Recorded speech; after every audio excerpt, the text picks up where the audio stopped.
Oh, hi, I'm Adriel, and welcome to Let Me Splain You Something.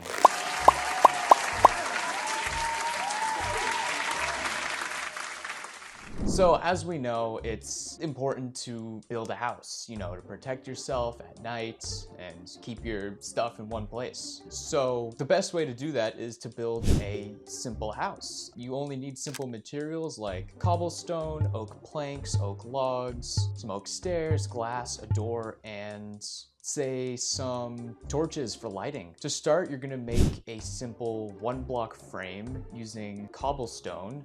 Down here? No, there isn't. Are you splaining to my audience? No, I would never explain to your audience. Nobody splains to my audience but me. Get out of here. Okay. Give me my microphone. Hey everyone, I'm Lou Gordon, and this is Let Me Splain You Something.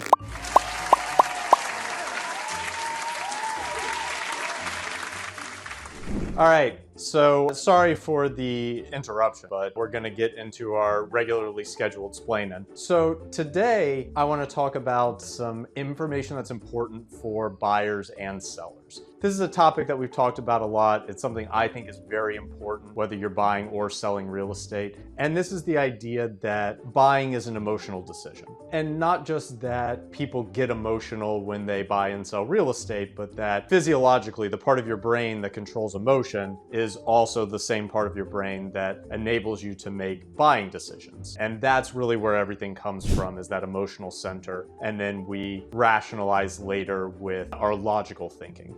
So what does this mean for buyers and sellers? Well, for buyers, what it means is that even though you're going to make that checklist at the beginning of your buying search and you're going to go over, all the things you'd love to find in a property, really the search is going to kind of guide itself, that you're going to listen to and pay attention to the way that you feel as you tour the properties. And that's really going to be the guide, much more so than the real estate agent or the wish list or any of these other things, is paying attention to those feelings that you have as you walk through those doors. And this is the reason why a lot of buying searches, when you look at where they start and where they end up, are often not exactly the same thing. They don't often end up in the same town, in the same type of property. A lot of things, those feelings really do inform the way that the search is going to go. Now, on the sales side, the reason that this is super important to understand is that a lot of sellers, understandably, want to list properties without spending a ton of money. And I get it. You're about to sell your home.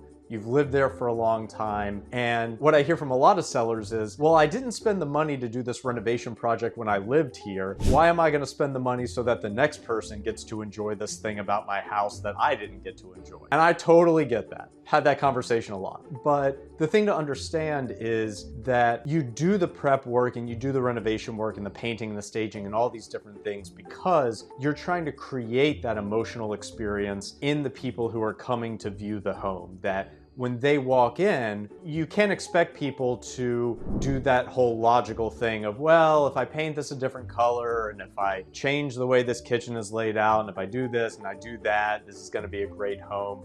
Because people just don't respond to homes that way. They walk in, you're looking for that wow moment, that moment where they're already picturing where their furniture is gonna go, how they're going to live in the space. And certainly there can be things that they may want to improve over time, but if you have a situation where there are things that they feel like they have to fix right away before they can even move in the first place, you're gonna lose so much of the buyer pool when people feel that way touring a home. And I'll give you a good example of this, the power of the prep and the stage work. So we had a listing a few years ago. It was a garden level, 2-bed, 2-bath in the Dorchester neighborhood of Boston. And we tried to sell this listing. I wanna say we had this on the market 3 different times over the course of a few years. And the first time that we listed it, it was a rental unit. So we couldn't stage it, we couldn't paint it, we couldn't do anything. There were tenants living in there. We just had to put it on the market the way that it looked with the tenant furniture. And and nobody bought it. And then we tried it again the next year, different set of tenants, different set of furniture, same result. We just couldn't find anybody to buy it. And then finally we ran into a circumstance where the last set of tenants, they broke their lease, they moved out early, and the seller, who was really ready to actually sell the unit this time, finally agreed to let us do the painting, do the maintenance work, do the staging, and we were finally able to prepare this place so that when people walked in, it felt like a new home. And I think the best way to think about this, especially when you're prepping a property that is something that you've already lived in, not new construction, but an existing home that has been a home for somebody and is now being put on the market, think about buying a pre-owned vehicle. If you've ever gone to Honda or Toyota dealership or any of these places and bought a pre-owned car, what they do at the dealership is they do everything possible to make it feel like that is a brand new car. When you get into it, they do the cleaning work, they do the touch-up work. Now you know intellectually that under the hood there's an engine that's got 80 or 100,000 miles on it. You know that this car has been driven, it's been used, but they work really hard to prepare it so that it feels to you like you're getting a new car. And that's what home buyers want as well. They want to feel like they are getting their new home, not the renovation project that they're going to have to come in. And I'm not saying that that buyer's not out there. There's developers,